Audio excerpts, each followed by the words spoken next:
Hora da entrevista do dia, com Denise Campos de Toledo. E vamos falar agora sobre as perspectivas para a segurança no país, as greves recorrentes da PM, envolvimento crescente na política, letalidade em alta e projetos também de discussão no Congresso. Eu converso com José Vicente da Silva Filho, coronel reformado da PM de São Paulo e ex-secretário nacional de Segurança Pública. Coronel, boa noite. Boa noite, Denise. Bom, são tantos temas relacionados à segurança e eu queria lembrar que nós temos aí uma discussão com uma reformulação tanto para a Polícia Civil como a Polícia Militar, que tiraria a autonomia dos governadores, o espaço que eles têm no controle mesmo das polícias, permitir mudanças que são relevantes, mas que trazem essa preocupação por uma independência que talvez fosse exagerada. Como é que o senhor vê essa discussão? O encaminhamento que está sendo dado nesses dois projetos, ele é bastante preocupante porque a polícia é o braço armado do Estado. E, como tal, ele precisa de muito controle, uma gestão muito aproximada, e o detentor desse poder é o governador. Em toda a polícia do mundo, o governador, ou no caso as polícias municipais americanas, em que o prefeito é o detentor, portanto, desse poder máximo sobre a polícia, ele precisa exercer plenamente, escolher a pessoa de sua confiança para comandar a polícia. A polícia tem um papel extremamente importante para a sociedade, e principalmente a polícia uniformizada. Nós temos percebido que na medida que uma polícia desaparece das ruas, uma paralisação que nós vimos das PMs, a última delas, uma movimentação extremamente preocupante o ano passado no Ceará, isso leva a um caos na sociedade. As polícias civis e federais, quando elas paralisam, o efeito não é o mesmo, pelo menos no curto prazo. Mas isso mostra muito bem que, mesmo com o governador ter esse poder, é necessário fazer uma série de ajustes no sistema de comandamento, de coordenação, de controle das polícias. Naturalmente, se as polícias pretenderem que sejam aprovados seus projetos, os governadores terão extrema dificuldade na nomeação de seus comandantes, do seu chefe da Polícia Civil, que teria um mandato de 2 anos e uma enorme dificuldade para demiti-los em qualquer circunstância, mesmo uma greve mesmo de policiais. Uma violência da polícia, uma série de motivos, corrupção em alta, são motivos que ocorrem em qualquer polícia do mundo, e isso requer que o comandante, a pessoa que manda efetivamente, que é o governante, precise fazer suas intervenções. Existem outras preocupações em relação às articulações que estão sendo feitas, principalmente pelas PMs. A lei orgânica proposta pela Polícia Civil é mais um regulamento administrativo, mas as PMs estão querendo fazer algumas mudanças de muita profundidade. Estão pretendendo, por exemplo, um protagonismo federal muito maior. Isso não é bom, nós já tivemos isso durante os governos militares, mas estão fazendo uma regressão em relação a levar a União a escolher, por exemplo, cor de uniforme, cor de viatura, fazer com que o Conselho Nacional dos Comandantes das PMs tenha um assento no Ministério da Defesa, que não tem o menor sentido. As PMs não vão ensinar nada para as Forças Armadas e vice-versa. Não vão ter aprendizado das Forças Armadas para as suas atividades. Estão militarizando demais. Nós tivemos um desenvolvimento bastante favorável das polícias, indo mais de encontro à sociedade, de encontro à democracia, de encontro a um esquema social mais ameno, um ambiente já conturbado que tem a população das periferias. Isso desde o Franco Montoro, Leonel Brizola, quando ganharam os governos em 83 e começaram essa reformulação. Nós estamos assistindo agora uma regressão se passar esse projeto que está sendo colocado, vão pressionar para ser pautado e vai ter muito debate. É importante que seja debatido até algumas bizarrices, como a criação de 3 níveis de generais para as polícias militares, que não tem o menor sentido. Inclusive que essa preocupação que o senhor colocou, dessa proximidade com o governo federal, a possibilidade de uma criação de um Conselho Nacional das Polícias Estaduais, que poderia ter uma ação coordenada em determinados momentos e muito mais próxima do governo federal, não é? Sim. Acontece que o governo federal não paga os seus policiais dos estados. Ele paga a Polícia Federal e paga a Polícia Militar e Civil do Distrito Federal apenas. Mas os estados, os governadores, têm pura e simplesmente condições de proibir seus comandantes de participar desse Conselho Nacional. tem uma reunião amanhã, meu comandante não vai. Ele tem esse poder, é um poder constitucional do próprio federalismo brasileiro.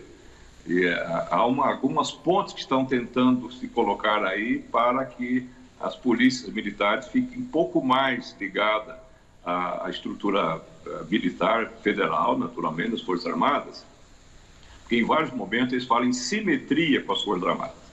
Ora, as polícias precisam ter simetria com qualquer modelo de instituição policial, não com o modelo de instituição militar que estava vigorando com mais ênfase durante os governos militares, de 64 a 85, quando nós chegamos a ter, até 83 pelo menos, secretário da Segurança e comandante das PMs escolhidos ou autorizados pelo Exército. Nós estamos no outro patamar, ainda que tenhamos um presidente oriundo do Exército, mas as polícias precisam buscar sua vocação de policiamento. Seu modelo é policiamento. E, no entanto, a palavra policiamento aparece apenas 3 vezes num projeto de mais de 11 mil palavras. Tem muita coisa para ser debatida aí no momento em que nós estamos, é importante ressaltar, com um aumento de violência no país observado aí durante o ano de pandemia. Os homicídios subiram em torno de 6%, está faltando ainda refinar os dados. Nós estamos em algumas situações de muita crise, é o caso do Ceará, que teve um aumento de 75% dos assassinatos. É uma tragédia monumental que acontece naquele estado. Mas a Paraíba, que vinha de um bom desempenho no controle da segurança, teve um aumento de 23%. Isso se torna preocupante. Mas nós temos ainda, mesmo com um pequeno aumento aqui em São Paulo, nós temos São Paulo e Santa Catarina com padrões excepcionais. Rio Grande do Sul veio com bom desempenho, Paraná um pouco menos, mas esses 2 estados são modelos que deveriam ser vistos pelos demais com relação ao que vem sendo feito. Na verdade, o que vem sendo feito em São Paulo e Santa Catarina é um trabalho de 15, 20 anos. Não se faz melhoria substancial em segurança pública de um ano para o outro, mas se consegue de um ano para o outro ter um incremento de violência muito rapidamente. Agora, coronel, a gente vê uma insatisfação das polícias em geral em relação aos governos estaduais, reclamando da falta de equipamentos, a questão salarial. O senhor citou algumas greves, mas a gente tem uma situação meio de conflito aí, claro que não chegando a esse ponto aí de se perceber isso nas ruas, mas são grandes as queixas. O senhor acha que isso pode levar a desavenças maiores e o fortalecimento desse tipo de proposta que nós estávamos falando? Isso pode acontecer, sim, Denise.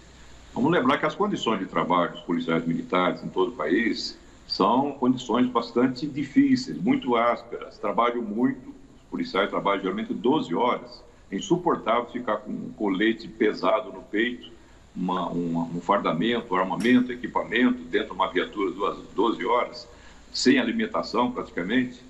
E um fato interessante, porque desde 2007 e 2017, um levantamento feito pela Universidade Federal do Rio Grande do Sul, ocorreram 715 greves. E as PMs fizeram apenas 53 delas, 7%. Mas as demais paralisações de polícias civis e federais praticamente não foram observadas o impacto dela pela população. Mas eles tiveram melhorias salariais muito maiores que os PMs que fizeram menos greves.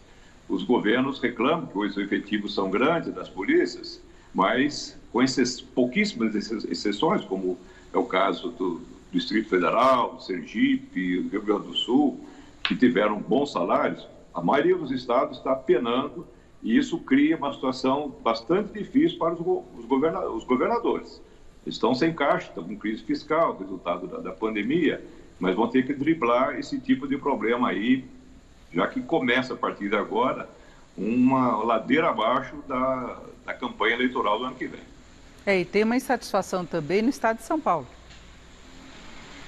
No estado de São Paulo, um aspecto interessante, Denise, é que, apesar da dificuldade salarial, existe uma estrutura de apoio muito grande para os policiais. Aqui eles têm uniforme, não falta equipamentos, os policiais têm bons hospitais, os familiares também têm um hospital relativamente bom.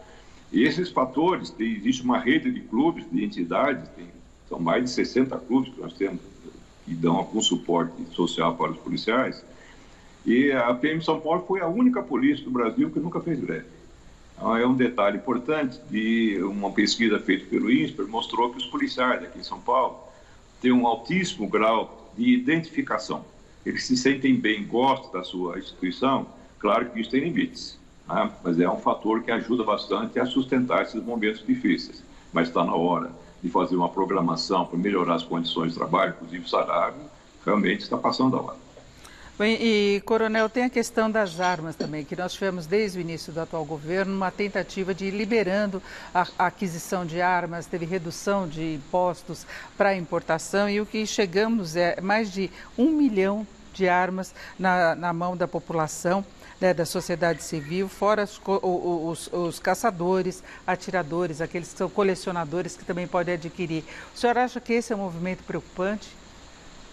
Ele é muito preocupante porque o Brasil nós temos menos de 10% da população com armas. Alguns países, como os Estados Unidos, têm praticamente uma arma para cada habitante, mas a violência lá é menor, porque a resposta da sociedade, a resposta do sistema de justiça criminal é muito mais efetiva do que nós.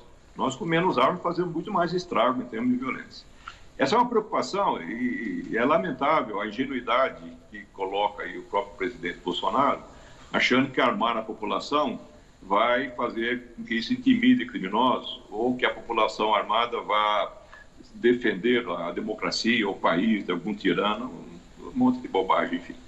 O fato é que esse aumento num país violento como o nosso não tem o menor sentido. Países como o Japão ou a Inglaterra, que são países de baixíssima violência, eles não têm essa brincadeira de atiradores, caçadores e colecionadores. Nós temos hoje chegando perto de 500 mil pessoas nessas categorias que eles chamam de CAC, né? Caçadores, atiradores e mais os colecionadores. E, além disso, está liberando as armas e com baixíssimo controle. Havia uma tentativa, no entanto, algum general tomou um pito do presidente, de fazer um controle, pelo menos, das munições. Então, ou seja, a munição sai da fábrica com um código de barra, alguma coisa no cartucho, para a possibilidade de esse cartucho ajudar a identificar a procedência de uma arma, de um crime. No entanto, esses controles foram sendo reduzidos, mas isso deve agravar a violência, claro. Só não vai agravar mais por um detalhe importante. A partir de mais de 1 milhão de pessoas que vêm adquirir armas, simplesmente a população não tem dinheiro. Um revólver básico, ele custa R$4.500. Uma pistola custa mais de 10. Então, isso vai limitar naturalmente o acesso da população, que é muito dinheiro, uma população que passa dificuldade como a nossa. Perfeito. Eu conversei com José Vicente da Silva Filho, que é coronel reformado da PM de São Paulo e ex-secretário nacional de Segurança Pública. Coronel José Vicente, muito obrigada. Uma boa noite. Boa noite, Denise. Vocês.